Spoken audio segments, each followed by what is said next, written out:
जोबोर गोजोनथाव बाथ्रा दिनै तामुलपुर बे गोजौसिन फरायसालि लांगोनायाव जोङो फैगौ 10 आरो 11 एप्रिल खालि साननैनि हाबाफारि लानानै बर' थुनलाइ आफादनि 60थि बोसोरारि जथुम्माखौ जिथु खुंनो नागिरदों लाहार फाहार खालामदों।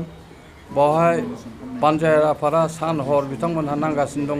तामुलपुर जिल्ला बर' थुनलाइ आफादनि दैदेनगिरि बिथांमोनहा नांगासिनो दङ आरो बे ओनसोलनि रायजो राजाया जयैनो खामानि मावगासिनो दङ आरो दिनै जोङो गोजोनथाव बाथ्रा दिनै जोङो गाहाय अन्थाइ खुन्थियाखौ जों दिनै गायसनबाय। गाहाय खुन्थियाखौ दिनै गायसनबाय आरो बेखौ दरंगाजुलिनि MCLA आगुनि EM BTCनि जोंहा माने बिजिरगोरा नार्जारी बिथाङा दिनै बेखौ माने बे गोथार बुब्लियाव दैखांनानै होबाय। बेनिखायनो जोङो गोजोननाय मोनदों आरो फैगौ साननैनि हाबाफारि जिथु लादों बेवहाय तामुलपुराव बे जाफुंसारगोन आरो बे हाबाफारियाव बयबो थाखोनि हारि हारिसा बयबो बेवहाय मदद होगोन होननानै आं आसा खालामदों आरो बेवहाय गोबां थान्दै बिथांमोनहा नुजाफैगोन। दिनै मेघालयनिफ्राय फैगोन, नेपालनिफ्रायबो फैनायनि खोथा बुंदों आरो त्रिपुरानिफ्राय फैगोन, बांलादेशनिफ्रायबो जोङो खावलायहरदों। दा जोङो सारा आसामखौ लानानै जोङो गोबांथार बेवहाय थान्दै बिथांमोनहा फैनानै बेवहाय सावरायफैगोन। बर'नि जेंना जेंगोना, बर' बिजोंनि जेंना जेंगोना आरो बर'नि थासारिनि सायाव सावरायफैगोन आरो बर' थुनलाइ आफादा 1952 मायथाइनिफ्राय मोनसे कमन प्लेटफर्म हिसाबै बेवहाय खामानि मावबोदों आरो बे बुब्लियाव जोङो माने ज'यै खौसे आरो गोजोनै जोङो बर' थुनलाइ आफादनि बे हाबाफारिखौ जों जाफुंसारनो होनो नाजागोन आरो बयबो समाजनि बयबो थाखोनि मानसिफोरखौ जों खावलायदों जाहाथे बे राव थुनलाइ जौगानायाव जों बयबो खौसे जानो हायो। बर' फिसा हिसाबै जों खौसे जानो हायो।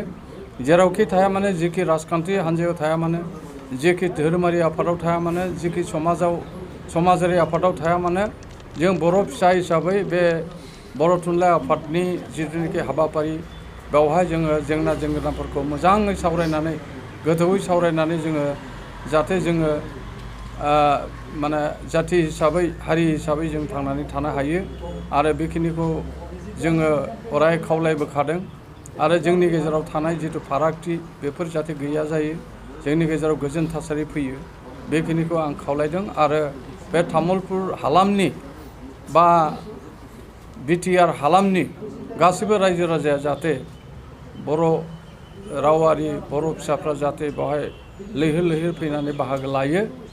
जोंहा बेवहाय जोंहा समेश्वरी ब्रह्म थुनलाइयारि बान्था दङ, जोंहा लकेश्वर ब्रह्म, सानजारां लकेश्वर ब्रह्म हारिमुवारि बान्था दङ, हाब्राघाट बान्था दङ। बेनिफ्राय जोंहा बिउराम बर' ट्रास्टनिफ्राय मोनसे बान्था दङ आरो लोगोसे जोङो मेट्रिकआव बर' MIL आव हायेस्ट मोननाय जोंहा फरायसुलि दङ, बिथांमोनखौबो जों बरायगोन आरो जौसिन फरायसालिनिफ्राय बर' MIL आव बांसिन नम्बर मोननाय बिथांमोनखौबो जोङो बरायगोन। लोगोसे साहित्य एकाडेमि मोनगिरि बिथांमोनखौबो जों बरायगोन आरो जोङो माने राव दानस्लायनाय ओमफ्राय सोरजिलु थुनलाइ आरो गथ' थुनलाइ आरो माने जोंहा माने लाइमोन थुनलाइ दङ, लाइमोन बान्था दङ, बिथांमोनखौबो जोङो बेवहाय बरायगोन आरो तामुलपुरनि सासे द्विजेन कुमार दास होननाय बिथाङा माने लाइमोन बान्था मोनदों, बेखौबो जोङो बरायगोन आरो माखासे समाजकर्मि बे तामुलपुर हालामनि समाजकर्मि दङ, बिथांमोनखौबो जों बरायगोन आरो लोगोसे जोंहा माखासे जोङो जायफोरनिखि माने जोंहा मोननैसो बान्था दङमोन, बे बान्थाया दासिमबो फैयाखै आरो बे बान्थाया फैयोबा जोङो हयथ' फोसावगोन आरो बान्थाखौ रानगोन होननानै जों सानदों।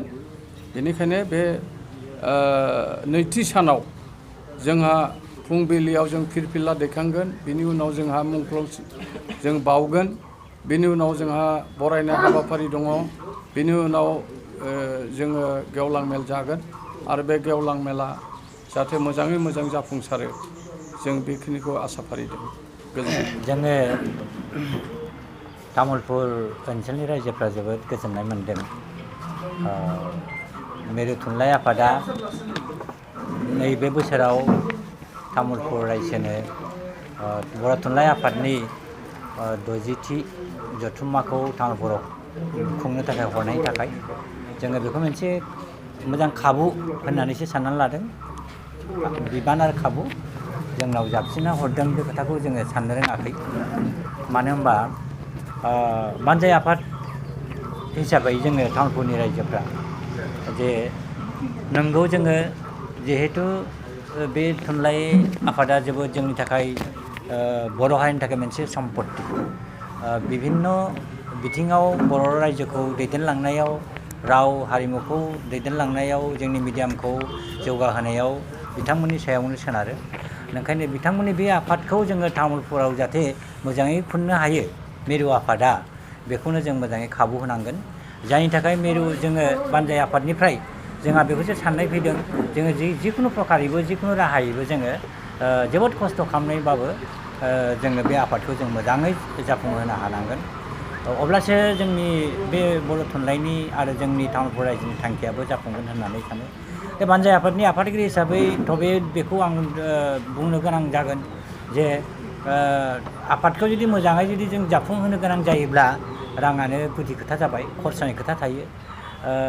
बे खोथाया ओरैसो जाबाय दा दासिमबो जोंहा रां थुबिला फैनो आसा दङ, बे आखाइयाव गोलैयाखै। जोंहा दाबो सप्ता मोननैनि बारा सान आखाइयाव दंबावो। जों आसा लायो बे रां रुफाया गासैबो लासैनो फैजोबगोन आरो बे रां रुफानि हेफाजाबै जोङो बे जथुम्माखौ मोजाङैनो खुंनो हागोन। आं बेखौसो मिरु आफादखौ खावलायनो लुबैयो जे जाहाथे जोंनि बे जथुम्मायाव मिरु आफादा तामुलपुर रायजोआ गोजोननाय बायदियै जाहाथे लैहोरै जोबोद गोबां नाम्बारनि अनजिमानि सोद्रोमाफोर थान्दै लाबोनानै जाहाथे बे आफादखौ जथुम्माखौ गोग्गोमै खुंहोनायनि थाखाय जोंनो बानजाय आफादनि खाबु होयो। आं बेखौनो आसा लायो, जों बयबो आसा लायो बानजाय आफादा। आरो बेल' नङा, जोंनि बानजाय आफादनि गासैबो सोद्रोमाफोरखौ आरो जोंनि तामुलपुर जिल्ला बर' थुनलाइ आफादनि गासैबो सोद्रोमाफोरखौ जाहाथे गोसो मोदोम जिउ होनानै जाहाथे बे जथुम्माखौ जोङो मोजाङै जाफुंहोनो हायो बेखौ जों आसा लायो, आं खावलायो। आरो जोङो आसा लाबावो जाहाथे जोङो निस्सय थारैनो जोङो बे जथुम्माखौ मोजाङैनो खुंनो हागोन।